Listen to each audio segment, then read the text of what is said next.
Hello दोस्त। तो आज हम अध्ययन करेंगे कोशिका यानी सेल चैप्टर को, जो कि शरीर का भी सबसे महत्वपूर्ण अंग होता है।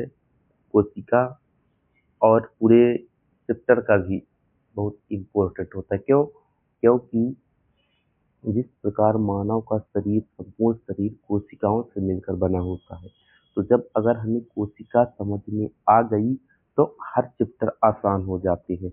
और कोशिका चैप्टर से बहुत सारे क्वेश्चन भी हमारे एग्जाम में पूछे जाते हैं।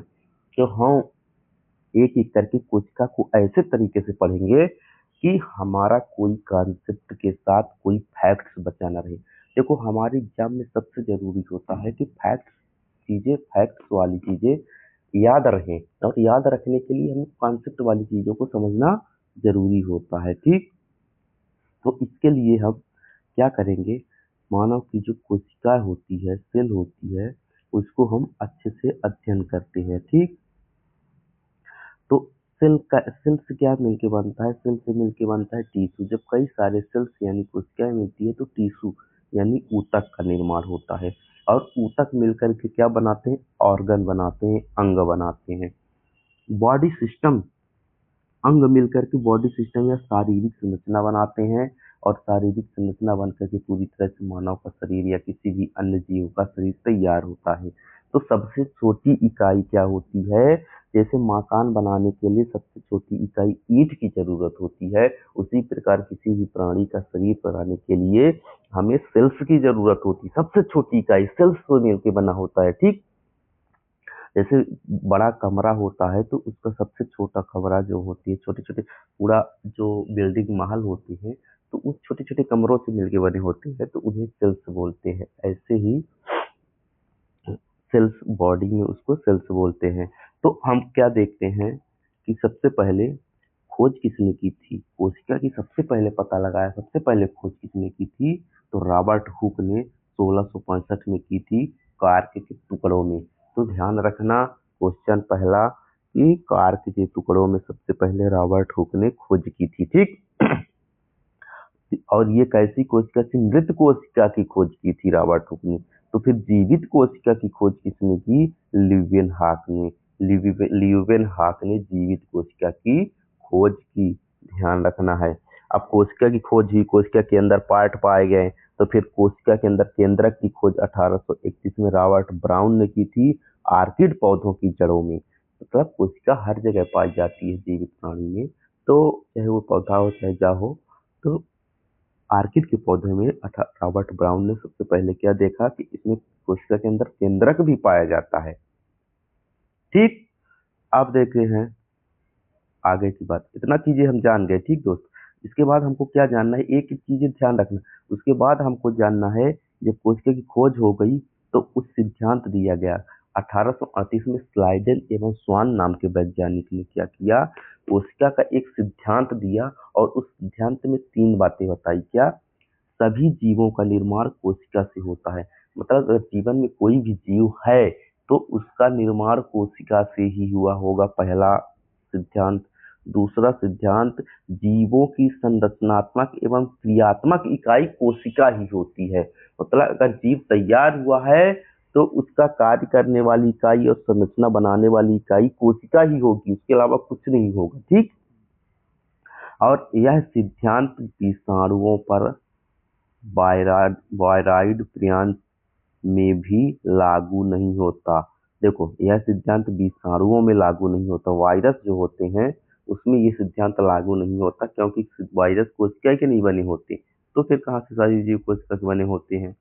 और अच्छे वायरॉइड और प्रियांश भी होते हैं। ठीक, तो 3 चीजें पूछना है इसमें कि आप पूछेगा कि कोशिका सिद्धांत के बारे में निम्न में से कौन सही नहीं है, तो 3 ऑप्शन सही देगा, एक सही नहीं देगा। तो ध्यान रखना, एक एक इम्पोर्टेंट है, एक एक लाइन। ठीक, 1855 में फिर रुडोल्फ बर्चो नाम के एक वैज्ञानिक आए। उन्होंने कहा कि नई कोशिका का निर्माण पहले से स्थित ही कोई कोशिका होगी उसी से होता है। अब कितनी अच्छी बात बताई, अगर नई कोशिका कोई बनी है तो ये समझ लो कि वो ऐसे ही नहीं टपक आएगी, वो पहले से उसका अस्तित्व रहा होगा, उसके पहले ही किसी कोशिका का अस्तित्व रहा होगा, तब जाके नई कोशिका का निर्माण हुआ है। तो ये एक एक चीजें हमको पढ़ना है दोस्त, एक एक चीजें याद करना है, एक एक चीजें सच बता रहे हैं तब जाके कल्याण होगा। अब कोशिका दो टाइप की होती है, एक प्रोकैरियोटिक कोशिका, दूसरी यूकैरियोटिक कोशिका। अब प्रोकैरियोटिक कोशिका में क्या होता है कि जो उसका केंद्रक होता है थोड़ा विकसित कम होता है, अल्प विकसित होता है, और यूकैरियोटिक में जो केंद्रक होता है कोशिका में वो पूरी तरह से विकसित होता है। और फिर क्या होगा, केंद्रक व इसके चारों ओर झिल्ली अल्प विकसित या नहीं के बराबर होगी और सुविकसित झिल्ली होगी। ध्यान रखना ये तो अभी जब आप पढ़ोगे, कोई क्वेश्चन पढ़ोगे, कहीं पढ़ोगे तो बताया जाएगा कि जीवों में प्रोकैरियोटिक कोशिका होती है, यूकैरियोटिक। मतलब प्रोकैरियोटिक कह दिया इसका मतलब क्या है, प्रोकैरियोटिक कह दिया इसका मतलब ये है कि उसमें ये सारी चीजें लागू हो रही है, इसलिए इनको ध्यान से देना। दोहरे झिल्ली युक्त कोशिकाएं जैसे लावक और माइटोकॉन्ड्रिया अनुपस्थित होते हैं, इसमें उपस्थित होते हैं यूकैरियोटिक में। नग्न डीएनए यानी छोटा डीएनए होता है, डीएनए से युक्त होता है। 70 या 80 प्रकार का राइबोसोम, 80 प्रकार का राइबोसोम होता है। और ये माइटोकाज़्मा, बैक्टीरिया, नीलहरित शैवाल जैसे जीवों में पाया जाता है, और ये सभी पादप एवं कवक जीवों में या सभी जीवों में, प्राणियों में पाया जाती है यूकैरियोटिक सेल। तो इसमें हमको अंतर ध्यान रखना है, ठीक। अब हम आगे देखते हैं पादप कोशिका और जंतु कोशिका में अंतर। अब सोच रहे होगे कि ये एग्जाम में आता भी है कि नहीं, ऐसे क्यों पढ़ा है। ये एग्जाम में बहुत आता है दोस्त, और ये एग्जाम में आता भी है और इसके कॉन्सेप्ट भी हमारा ध्यान में क्लियर रहेगा पूरा। पादप कोशिका यानी पौधों की जो कोशिकाएं होती है और जंतु की कोशिकाएं क्या समान होती है कि कुछ अंतर होता है। तो अंतर होता है, क्या अंतर होता है। सबसे पहला और बड़ा अंतर, इसमें दृढ़ कोशिका भित्ति पाई जाती है और इसमें कोशिका भित्ति अनुपस्थित होती है। पादप कोशिका के भी ऊपर देखो बहुत ही एक कठोर जो है भित्ति पाई जाती है, जो उसी को कोशिका भित्ति बोला जाता है। और जंतु कोशिका में कोशिका भित्ति का अभाव होता है। सबसे बड़ा क्वेश्चन अंतर होगा तो यही होगा कि कोशिका भित्ति उसमें उपस्थित, इसमें अनुपस्थित, ठीक। केंद्र भाग में बड़े आकार की रिक्तिका होती है, इसमें छोटे आकार की रिक्तिका होती है जंतु भाग। तो ध्यान रखना पादप कोशिका की सबसे बड़ी विशेषता ये भी है कि उसमें रिक्तिकाएं बड़ी होती है, जंतु कोशिका में छोटी छोटी रिक्तिका होती है।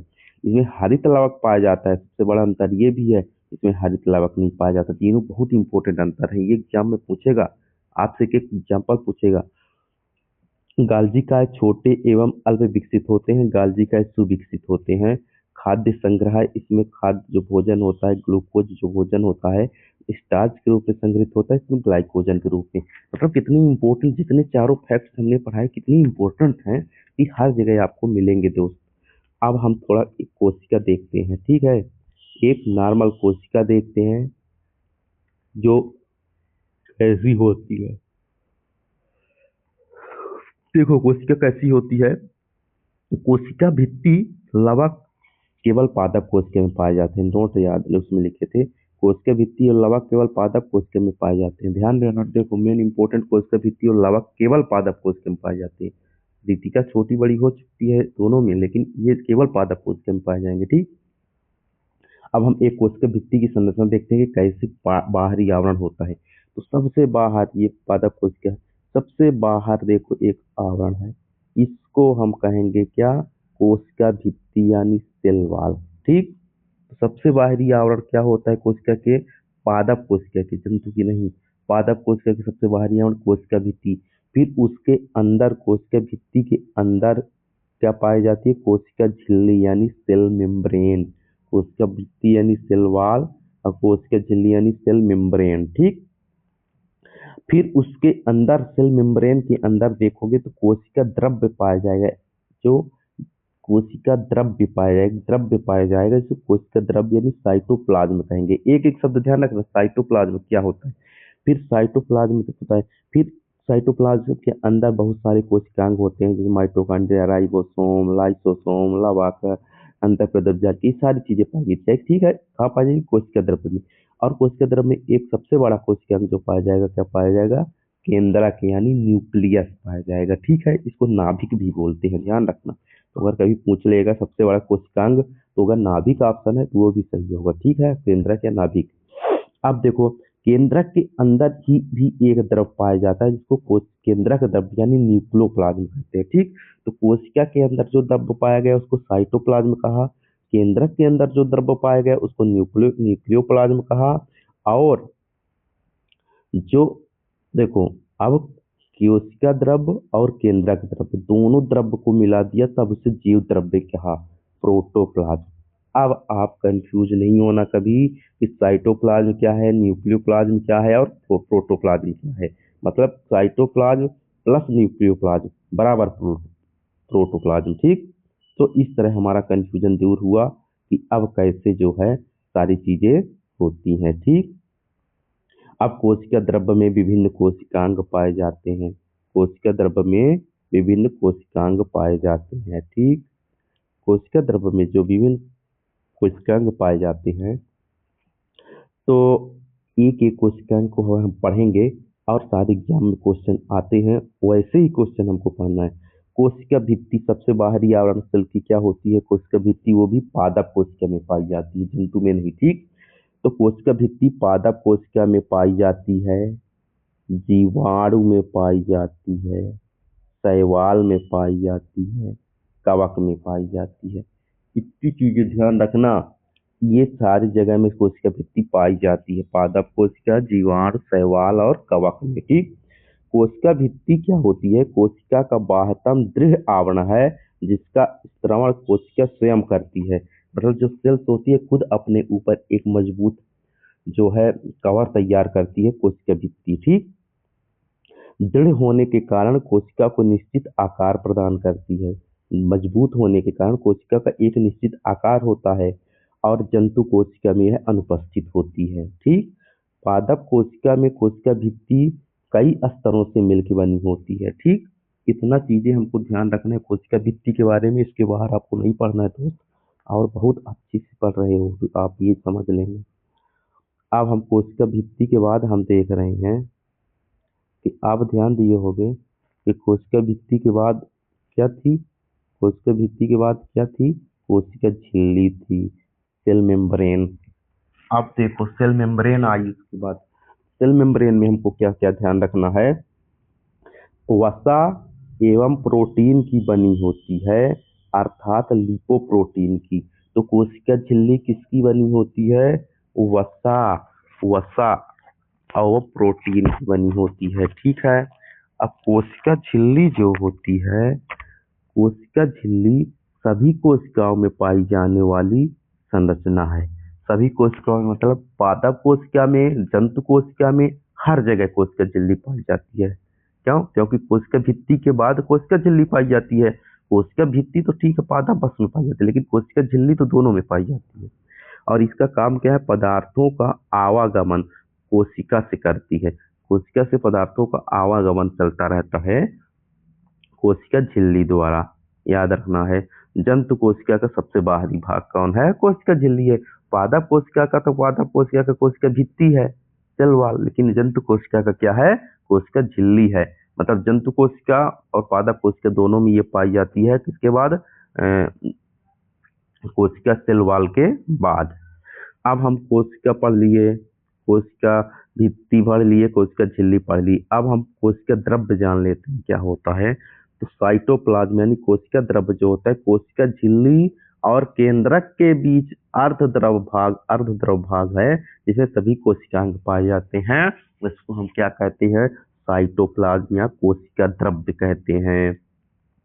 ठीक है, अब हम देखते हैं माइटोकॉन्ड्रिया। दोस्त, माइटोकॉन्ड्रिया जो कि बहुत ही इंपॉर्टेंट कोशिकांग है, इसको हमको ध्यान में रखना होगा।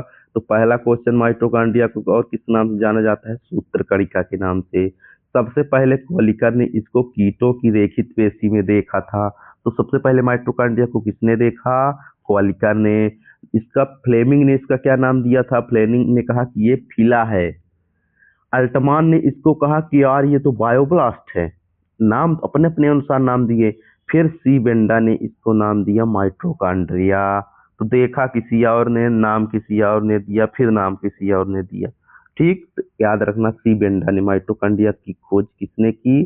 तो कोलिकर ने की थी। खोज तो कोलिकर की, लेकिन नाम माइटोकॉन्ड्रिया किसने दिया? सी बेंडा ने। ठीक, अब सी के क्यूटज ने माइटोकॉन्ड्रिया को कोशिका का शक्ति गृह कहा, power house of the cell.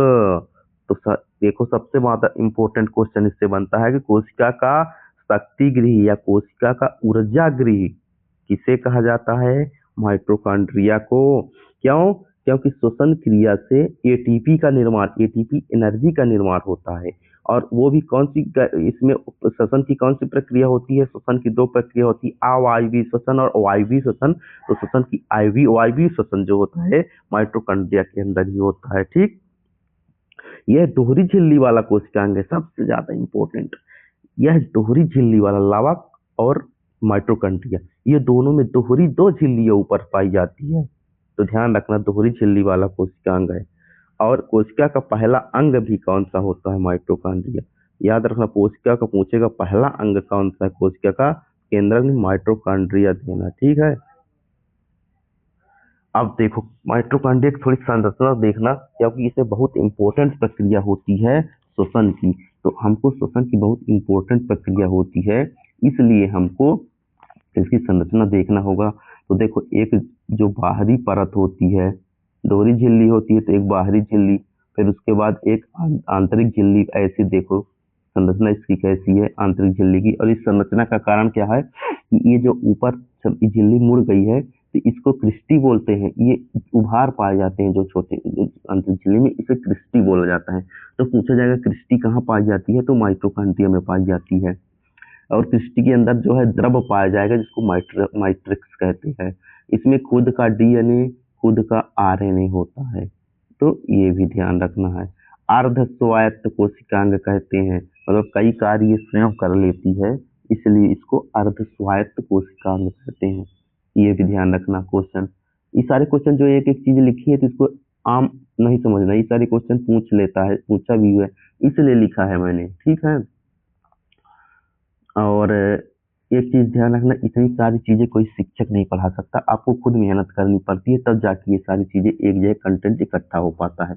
और मैंने किया था सारी जगह, तब जाके कंटेंट इकट्ठा हो गया। ठीक, अब देखते हैं कि आरबीसी में माइटोकॉन्ड्रिया अनुपस्थित होती है। हर कोशिकाओं में माइटोकॉन्ड्रिया पाई जाती है, लेकिन जो आरबीसी लाल रुधिर कणिकाएं होती है, उसमें आरबीसी में अनाक्षी श्वसन होता है।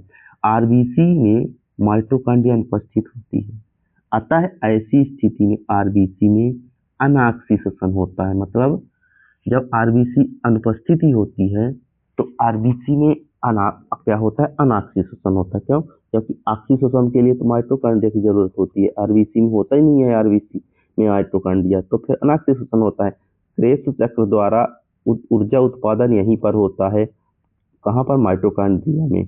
और खुद का डीएनए और राइबोसोम लवक के समान, लवक में भी खुद का डीएनए और आरएनए होता है, ऐसे इसमें भी होता है। ठीक, तो इतनी इंपॉर्टेंट चीज जितना हमने पढ़ा माइटोकॉन्ड्रिया में, उसको एक एक चीजों को आप इतना समझ लेना कि एक एक चीज इंपॉर्टेंट है, इसको ध्यान से पढ़ना है। देखो क्वेश्चन आजकल घुमा के इधर उधर पूछता है, तो एक एक चीजें अच्छे से कंसेप्ट आपको क्लियर रहेगा, तो आपको नए क्वेश्चन की किस तरह घुमाएगा तो आप बता पाओगे। ठीक, लवक में जितनी चीजें बता देंगे उससे ज्यादा कुछ नहीं पढ़ना है। देखना क्या क्या होता है। लवक भी दोहरी झिल्ली युक्त होता है माइटोकॉन्ड्रिया के समान। कितना अच्छा लिख देते हैं, या आप इसको पढ़ो तो उसका भी कनेक्ट हो जाए। लवक भी दोहरी झिल्ली युक्त होता है माइटोकॉन्ड्रिया के समान। इसका मतलब माइटोकॉन्ड्रिया में भी दोहरी झिल्ली, और माइटोकॉन्ड्रिया में भी क्या लिखा था? लवक के समान। तो ताकि एक कॉन्टेक्ट बना रहे, दोनों का याददाश्त बनी रही। खोज किसने की थी? हैकल ने। शब्द किसने दिया था? लवक सिम्पर ने। ठीक, ध्यान रखना। केवल पादप कोशिका में पाया जाता है, स्टार लगा दिया कि अलावा केवल पादप कोशिका में पाया जाए। क्वेश्चन पूछेगा इसकी कौन सा कोशिकांग केवल पादप कोशिका में पाया जाएगा, चार ऑप्शन देगा, माइटोकॉन्ड्रिया, राइबोसोम, अंतःप्राद्य, लवक। तो आपको बताना है कि लवक जो है केवल पादप कोशिका में पाया जाता है। अब लवक के हम प्रकार देते हैं दोस्त, बहुत इंपॉर्टेंट क्वेश्चन बनते हैं कि लवक तीन प्रकार के होते हैं, हरित लवक, अवर्णीय लवक, वर्णीय लवक। हरित लवक यानी क्लोरोप्लास्ट, अवर्णीय लवक यानी ल्यूकोप्लास्ट, और वर्णीय लवक माने क्रोमोप्लास्ट। ठीक, नाम से इनका एकदम पता चल जाएगा कि हरित लवक क्या होता है। हरित लवक हरे पेड़ पौधे के वायवीय भाग जैसे तना, पत्ती आदि की कोशिकाओं में हरित लवक पाया जाता है, जहां सूर्य के प्रकाश की उपस्थिति में प्रकाश संश्लेषण होता है। इतनी चीजें लिख दिया, इसको ध्यान में रखना है। ठीक, अब हरित लवक हरे रंग का होता है, इनमें क्लोरोफिल वर्णक पाया जाता है और क्लोरोफिल का प्रमुख तत्व मैग्नीशियम होता है। इंपॉर्टेंट है, ध्यान रखना है। कितनी बार इंपॉर्टेंट, आपको बार बार इंपॉर्टेंट इसलिए कह रहे हैं कि आप ध्यान दो, वरना एक एक नोट्स की एक एक चीज बहुत इंपॉर्टेंट है दोस्त। अब जो है हम क्या पढ़ा हमने, हरित लवक हरे रंग का होता है, इसमें क्लोरोफिल नामक वर्णक पाया जाता है और क्लोरोफिल का सबसे प्रमुख तत्व क्या है, मैग्नीशियम तत्व है। ठीक, अब हम थोड़ा संरचना देखते हैं, क्लोरोफिल की संरचना देखते हैं, हरित लवक की संरचना देखते हैं। तो ये भी दोहरी झिल्ली युक्त होता है, बताया गया, बाहरी झिल्ली भीतरी झिल्ली। ठीक, तो बाहरी झिल्ली और आंतरिक झिल्ली, तो इसके अंदर जो द्रव पाया जाता है इसको स्ट्रोमा यानी तरल पदार्थ को स्ट्रोमा कहते हैं। ठीक, अब देखो इसमें सिक्के जैसे खूब संख्या रखी है, ऊपर सिक्के जैसी संरचना रखी है, तो सिक्कों का जो पूरा बंडल है उसको हमने क्या कहा, ग्रैनम। ग्रैनम कहा, सिक्के का पूरा बंडल को क्या बोलोगे, ग्रैना बोलोगे। ठीक है, और देखो ग्रैना के क्या का होता है, ग्रैना में एक सिक्का अगर उठा लोगे तो उसको क्या बोलोगे, थाइलाकॉइड। एक सिक्का को क्या बोलोगे, थाइलाकॉइड बोलोगे। ठीक, और पूरे बंडल को सिक्कों का ग्रैनम बोलोगे। तो ये पूछ लेगा कि जो उनके अंदर संरचना पाई जाती है ग्रैनम और थाइलाकॉइड पाई जाती है। ठीक, अब क्वांटोसोम पाया जाता है, इन्हीं ग्रैनम में क्वांटोसोम पाया जाता है जो सबको चिपका के रखता है। तो क्वांटोसोम जो होता है वही प्रकाश संग्रहण की इकाई होती है, सूर्य के प्रकाश को यही आकर्षित करता है प्रकाश संश्लेषण के लिए। हरित लवक अर्धस्वायत्त कोशिकांग कहलाता है, हरित लवक अर्धस्वायत्त कोशिकांग कहलाता है। ठीक, हरित लवक प्रकाश संश्लेषण क्रिया द्वारा प्रकाश ऊर्जा को रासायनिक ऊर्जा में परिवर्तित करता है। ठीक, अब देखो प्रकाश संश्लेषण की दो अभिक्रियाएं होती है, प्रकाशीय अभिक्रिया, अप्रकाशीय अभिक्रिया। तो जो प्रकाशीय अभिक्रिया होती है ग्रैना में होती है और अप्रकाशीय अभिक्रिया जो होती है वो स्ट्रोमा में होती है। ग्रैना और स्ट्रोमा दोनों पढ़ लिए। जो सिक्कों का बंडल होता है उसे ग्रैना कहते हैं और एक बंडल के एक को थाइलेकॉइड कहते हैं। ठीक, अब वर्णी लवक या क्रोमोसोम हमने देख लिया। अब देखते हैं अवर्णी लवक या ल्यूकोप्लास्ट। ठीक, अवर्णी लवक या ल्यूकोप्लास्ट, ये रंगहीन होते हैं, ये सामान्यतः जड़ों या रूटों में पाए जाते हैं और ये भोजन संग्रह का कार्य करते हैं, जैसे स्टार्च, लिपिड, प्रोटीन, इनका संग्रहण करते हैं। तो क्या क्या हमको ध्यान रखना होगा, रंगहीन लवक को क्या बोलते हैं, ल्यूकोप्लास्ट। सामान्यतः जड़ों तथा रूट में पाया जाता है। तीनों क्वेश्चन इंपॉर्टेंट है। पौधों में भोजन संग्रहण का काम अवर्णी लवक करता है। ठीक, तीनों क्वेश्चन आपको इंपॉर्टेंट है। ठीक दोस्त, तो तीनों क्वेश्चन हमको पढ़ना है। अब देखते हैं वर्णी लवक का क्या काम है। तो वर्णी लवक यानी क्रोमो शब्द से पता चलता है, क्रोमो मतलब कलर ही होता है, तो इसका मतलब ये रंगीन होते हैं। और रंगीन होते हैं तो कहाँ पाए जाएंगे, फल फूल तथा अन्य वायु विभागों में पाए जाएंगे और फल फूल आदि को आकर्षक रंग प्रदान करते हैं। तो ये तीनों इंपॉर्टेंट है। लवक कैसे होते हैं, वर्णी लवक रंगीन होते हैं, फल फूल पाए जाते हैं तथा आकर्षण करने का काम करते हैं। ठीक, अब हम देखते हैं अंतः प्रदब्ध जालिका दोस्त। अंतः प्रदब्ध जालिका या एंडोप्लाज्मिक रेटिकुलम कोशिका यानी सेल के आंतरिक कंकाल का निर्माण करता है। खोजकर्ता पोर्टर, याद रखना खोजकर्ता कौन है इसके, पोर्टर। इसके खोजकर्ता लिखा रहे हैं, इनको याद रखना है। ठीक, दो प्रकार के पाए जाते हैं एंडोप्लाज्मिक रेटिकुलम। कैसे कैसे पूछेगा, कौन कौन प्रकार के, दो प्रकार के। एक होती है रफ या खुरदुरी और एक होती स्मूथ या चिकनी। तो अंतः प्रदब्ध जालिका दो प्रकार की हुई, रफ यानी खुरदुरी और स्मूथ यानी चिकनी। तो जो राइबोसोम होते हैं रफ वाली में चिपके हुए होते हैं, राइबोसोम चिपके हुए होते हैं तो प्रोटीन संश्लेषण में भाग लेते हैं। तो अंतः प्रदब्ध जालिका का कार्य क्या हुआ कि राइबोसोम चिपके हुए थे, अर्थात प्रोटीन का संश्लेषण कहाँ हुआ, अंतः प्रदब्ध जालिका में, किसके द्वारा, राइबोसोम के द्वारा। तो राइबोसोम कहाँ पाए जाते हैं पूछेगा तो अंतः प्रदब्ध जालिका के रफ खुरदुरी सतह में। ठीक, अब जो है स्मूथ क्या होती है, अंतः प्रदब्ध, इस राइबोसोम नहीं पाए जाते और ग्लाइकोजन संग्रहण में सहायता होता है। तो राइबोसोम कहाँ जाएगा, अंतः प्रदब्ध जालिका के खुरदुरी सतह में। ठीक, अब अंतःपदजालिका का मुख्य कार्य क्या है? अंतःपदजालिका का मुख्य विषाक्त पदार्थों के जहरीली प्रभाव को खत्म करना है। क्वेश्चन पूछा है अंतःपदजालिका का कार्य ये वाला कि विषाक्त पदार्थ होते हैं उनके जहरीली प्रभाव को खत्म करना होता है। अब गाल्जी काय देख लेते हैं। छोटा गाल्जी काय यानी इसकी खोज नाम से ही कैमिलो गाल्जी। विभिन्न संरचना जैसे शुक्राणु के एक्रोसोम का निर्माण, लाइसोसोम का निर्माण। तो लाइसोसोम का निर्माण कौन करता है? गाल्जी काय। गाल्जी काय लाइसोसोम का निर्माण करता है और शुक्राणु के एक्रोसोम का निर्माण करता है। तो ये देखो लाइसोसोम का निर्माण कौन करता है? स्टार लगा है, मतलब क्वेश्चन पूछा जा चुका है। खोज कैमिलो गाल्जी ने की थी। शुक्राणु के एक्रोसोम का भी निर्माण कौन करता है? गाल्जी का। एक एक चीज याद रखना दोस्त। अब राइबोसोम याद करते हैं। राइबोसोम भी बहुत इंपॉर्टेंट है हमारे। राइबोसोम सबसे छोटा कोशिकांग हो गया कौन? राइबोसोम। सबसे छोटा कोशिकांग कौन हो गया? राइबोसोम। सबसे बड़ा कोशिकांग नाभिक यानी केंद्रक। सबसे छोटा कोशिकांग राइबोसोम। याद रखना है, इंपॉर्टेंट है, पूछा गया। खोज किसने की? पैलाडे ने की थी। ये राइबो न्यूक्लिक अम्ल या प्रोटीन के बने होते हैं। राइबोसोम किसके बने होते हैं? राइबो न्यूक्लिक अम्ल और प्रोटीन के बने होते हैं, इसीलिए इन्हें राइबो न्यूक्लिक प्रोटीन कण भी कहते हैं। और प्रोटीन का निर्माण कौन करता है? राइबोसोम करता है। राइबोसोम सभी जीवित कोशिकाओं में पाए जाते हैं या अंतःपदजालिका से जुड़े रहते हैं। और कौन सी सतह से? खुरदुरी वाली। अब माइटोकॉन्ड्रिया में क्या?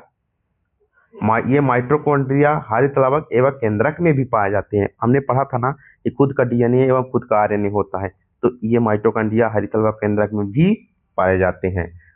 ये राइबोसोम कितने प्रकार के होते हैं? दो प्रकार के, 70s प्रकार और 80s प्रकार। इसमें दो सब यूनिट होती हैं, 50 और 30, और दो सब यूनिट 40 और 60।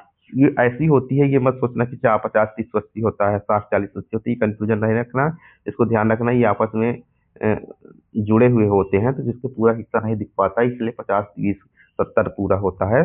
तो सब यूनिट तो ये क्वेश्चन पूछ लेगा दोस्त, इस 70 इस प्रकार के राइबोसोम की सब यूनिट क्या है? तो 50 30 याद रखना, कंफ्यूज नहीं होना, पूछेगा। तो जो नहीं पता होगा डायरेक्ट 50 20 करेगा, 70 होता है, लेकिन 50 30 होगा, ठीक, और 60 40 होगा, इसको भी ध्यान रखना होगा। ये सारी चीजें हम बहुत दिन बाद हम लोग भी पता चलता है कि हाँ ये चीजें भी पूछ लेता है, ध्यान रखना, पूछता है। राइबोसोम का मुख्य कार्य अमीनो अम्ल के द्वारा प्रोटीन के संश्लेषण में सहायता करता है। राइबोसोम का मुख्य कार्य क्या है? प्रोटीन का संश्लेषण करना, ठीक, अमीनो अम्ल के द्वारा। प्रोटीन संश्लेषण की फैक्ट्री या कारखाना भी किसे कहा जाता है? राइबोसोम को। तो कितने सारे क्वेश्चन इंपोर्टेंट पढ़े। मुख्य कार्य क्या हुआ? प्रोटीन संश्लेषण। एक एक चीजें याद रखना है, हर चीज याद रखना है दोस्त, ठीक है। लाइसोसोम।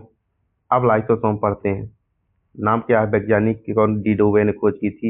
इस खोज के लिए इनको नोबेल पुरस्कार भी दिया गया था। नामकरण कौन किया था? नोविकॉफ। लिसिस का मतलब होता है तोड़ना या अपघटन करना, ठीक। तो नाम से ही पता चल गया, तोड़ना मतलब किसी चीज तोड़ेगा, ऊर्जा को तोड़ करके क्या करेगा? देखो इसमें अपघटनी एंजाइम पाए जाते हैं। पहला क्वेश्चन क्या बनेगा? इसमें एंजाइम पाए जाते हैं, अपघटनी एंजाइम, जैसे अग्नाशय यकृत मस्तिष्क थायराइड गुर्दे आदि में पाए जाते हैं, वैसे इसमें भी क्या पाए जाते हैं? एंजाइम पाए जाते हैं। लाइसोसोम के एंजाइम जैसे प्रोटीएज, राइबोन्यूक्लिएज आदि किसी कारण से बाहर निकलते हैं तो सक्रिय होकर कोशिका के विभिन्न पदार्थों का विघटन कर देते हैं। ये क्या करता है? इसके अंदर जो एंजाइम पाए जाते हैं वो क्या करते हैं? सक्रिय होकर ही कोशिका के बाहर विभिन्न पदार्थों का विघटन कर देते हैं और कोशिका भी विखंडित हो जाती है, पूरी कोशिका विखंडित हो जाती है लाइसोसोम के कारण, एंजाइम के कारण। इसी कारण लाइसोसोम को आत्महत्या की थैली करते हैं, कहते हैं, क्योंकि इसी लाइसोसोम की क्या होती है? कोशिका इसी लाइसोसोम के होते हैं और इसी कोशिका को नष्ट कर देते हैं। इसलिए कोशिका को, सबसे फेमस क्वेश्चन, कोशिका को आत्महत्या की थैली इसे कहा जाता है? लाइसोसोम को कहते हैं। और एंजाइम पूछेगा कि एंजाइम किसमें पाए जाते हैं, तो अब बता देना, लाइसोसोम में। कोशिका विभाजन में सहायता करता है। कोशिका की अंतः कोशिकीय पाचन लाइसोसोम के द्वारा होता है। तो कोशिका में अंतः कोशिकीय पाचन किसके द्वारा होता है? लाइसोसोम के द्वारा होता है। अब तारक का या सेंट्रोसोम देख लेते हैं। वान वेडेन सर्वप्रथम को देखा, लेकिन खोज कचरे बोवरी को दिया था। यह केवल जंतु कोशिका में पाए जाते हैं और ये ट्यूबलिन प्रोटीन से बने होते हैं। बस इसमें ज्यादा नहीं जानना है, ठीक। अब रिक्तिका भी पढ़े थे हमने। क्या होती है? कोशिका के अंदर जो खाली जगह होता है उसको रिक्तिका कहते हैं। कोशिका द्रव्य में पतली झिल्ली के रूप में पाई जाती है और रिक्तिका के चारों ओर जो है टोनोप्लास्ट पाई जाती है। रिक्तिका के चारों ओर जो झिल्ली पाई जाती है उसको टोनोप्लास्ट कहते हैं। ये क्वेश्चन कई बार पूछा, टोनोप्लास्ट किसे कहते हैं? रिक्तिका के अंदर जो झिल्ली पाई जाती है, खाली जगह क्या होता है, ये होता है कुछ कदर में पतली होती है, वैक्यूम वैक्यूम यानी रिक्तिका। अब हम पढ़ते हैं केंद्रक भाई। केंद्रक पढ़ते हैं, हमारा लास्ट पार्ट, कोशिकांग का लास्ट पार्ट केंद्रक, बहुत इंपॉर्टेंट ये भी है। केंद्रक यानी नाभिक। कैसे लिख दिया नाभिक, क्योंकि कंफ्यूज नहीं होना, केंद्रक ही नाभिक है, नाभिक ही केंद्रक है। दोहरी झिल्ली से युक्त ये भी है। ल्यूवेनहॉक ने सर्वप्रथम देखा, रॉबर्ट बाउ ने आर्किड के पौधे में इसकी खोज की थी। सबसे बड़ा कोशिकांग, कोशिका का नियंत्रण केंद्र, कोशिका का मास्टर, तीनों क्वेश्चन पूछे गए हैं। सामान्यतः प्रत्येक कोशिका में एक केंद्रक पाए जाते हैं, लेकिन कुछ सवाल शैवाल कवक अस्थि मज्जा में पेशी कोशिका में बहुत सारे केंद्रक पाए जाते हैं, बहुकोशिकीय केंद्रक पाए जाते हैं। स्तनधारियों की आरबीसी में केंद्रक अनुपस्थित होता है। अपवाद कौन सा, ऊंट और लामा में पाया जाता है। ऊंट और लामा के आरबीसी में भी केंद्रक पाया जाता है। केंद्रक सामान्यतः गोलाकार होता है, लेकिन डब्ल्यूसी जो केंद्रक होते हैं वो पाली युक्त होते हैं। अब केंद्रक जो होता है डीएनए एवं आरएनए क्रोमैटिक न्यूक्लियस सब मौजूद होते हैं। केंद्रक के अंदर जो होते हैं डीएनए आरएनए क्रोमैटिक न्यूक्लियस सब मौजूद होते हैं। और डीएनए जो होता है अनुवांशिक पदार्थ होता है, जिसे जीन भी कहा जाता है। ध्यान रखने एक एक पार्ट पूछेगा, केंद्रक के अंदर क्या क्या पार्ट पाए जाते हैं, कुछ भी पूछ सकता है दोस्त, इसलिए हर चीज हमको पता होनी चाहिए। केंद्रक के अंदर जेली जैसी संरचना होती है, जिसको न्यूक्लियोप्लाज्म कहते हैं। पाया जाता है धाग्यनुमा संरचना, केंद्रक के अंदर धाग्यनुमा संरचना पाई जाती है, जिसको न्यूक्लियोप्लाज्म या गुणसूत्र कहते हैं। इसमें डीएनए एवं प्रोटीन होते हैं। गुणसूत्र में क्या होता है, डीएनए एवं प्रोटीन होता है। ये हमारे शरीर की आनुवांशिक जानकारी को संभाल कर रखते हैं। क्या करते हैं, हमारी आनुवांशिक जो जानकारी होती है, जैसे बाल घने होंगे, पतले होंगे, कलर कैसा होगा, जीन जैसा, सारी चीजें गुणसूत्र के कारण ही होती है। ठीक, हमारे जो शरीर होता है, हमारे शरीर की आनुवांशिक जानकारी संभाल के रखता है। और मनुष्य की कोशिका में 46 गुणसूत्र होते हैं, यानी 23 जोड़ी गुणसूत्र होते हैं। ठीक है, और 22 जोड़ी समान होते हैं, एक जोड़ी भिन्न होता है। और वो तो एक जोड़ी में, उसी को हम सेक्स क्रोमोसोम कहते हैं। और जो समान होते हैं उनको ऑटोसोम, और जो अलग होते हैं उनको, एक जोड़ी अलग होता है, सेक्स क्रोमोसोम कहते हैं। वो मेल में XY हो जाते हैं गुणसूत्र, और फीमेल में XX गुणसूत्र हो जाते हैं। ठीक, अब हम इम्पोर्टेंट फैक्ट्स थोड़ा देखते हैं कि जीवन की मूलभूत इकाई क्या है, कोशिका।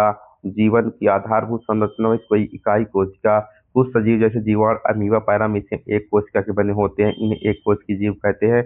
और कुछ सजीव जैसे मनुष्य अन्य कोशिका बड़े होते हैं, बहुकोशिकीय जीव कहते हैं। कोशिका के भीतर जल की मात्रा 80%, प्रोटीन 15%, वसा 3%, अकार्बनिक लगभग 1% होता है। कोशिका के अंदर केंद्रक होता है, जीव द्रव गाल्जिका, माइटोकॉन्ड्रिया, लाइबोसोम, राइबोसोम जैसे अंग होते हैं, जैसे कोशिका अंग होते हैं। एक जीव में सबसे लंबी कोशिका होती है तंत्रिका कोशिका, सबसे बड़ी कोशिका शुतुरमुर्ग का अंडा, सबसे छोटी ज्ञात कोशिका माइकोप्लाज्मा होती है। दोहरी झिल्ली से युक्त कोशिका केंद्रक माइटोकॉन्ड्रिया लवक होते हैं। वह कोशिका जो अपना खुद का डीएनए राइबोसोम होता है, माइटोकॉन्ड्रिया लवक होता है दोस्त। तो इस तरह हमने जो है कितने बेहतरीन तरीके से हमने पढ़ा पूरा कोशिका चैप्टर को, और एक एक छोटी छोटी चीजों को मैंने किस तरह व्यवस्थित करके जमा कर रखा है। अगर आप सच में एक बार पढ़ लेते हैं तो आधा घंटा का ये वीडियो आपको बहुत काम दे देगा, और बहुत ही इम्पोर्टेंट है। हमने सारी चीजें एक ही जगह इकट्ठा कर दी, अलग अलग वीडियो नहीं बनाया। तो बहुत ही अच्छे से पढ़ो दोस्त, और जरूर सब्सक्राइब करो आज आपने अगर देख लिया है तो। और ऐसे ही भी फिजिक्स केमिस्ट्री के भी तैयार करके नोट्स देंगे, ताकि आपको एक एक चीजें एक जगह सुरक्षित व्यवस्थित मिल सके और कलेक्शन ले सको।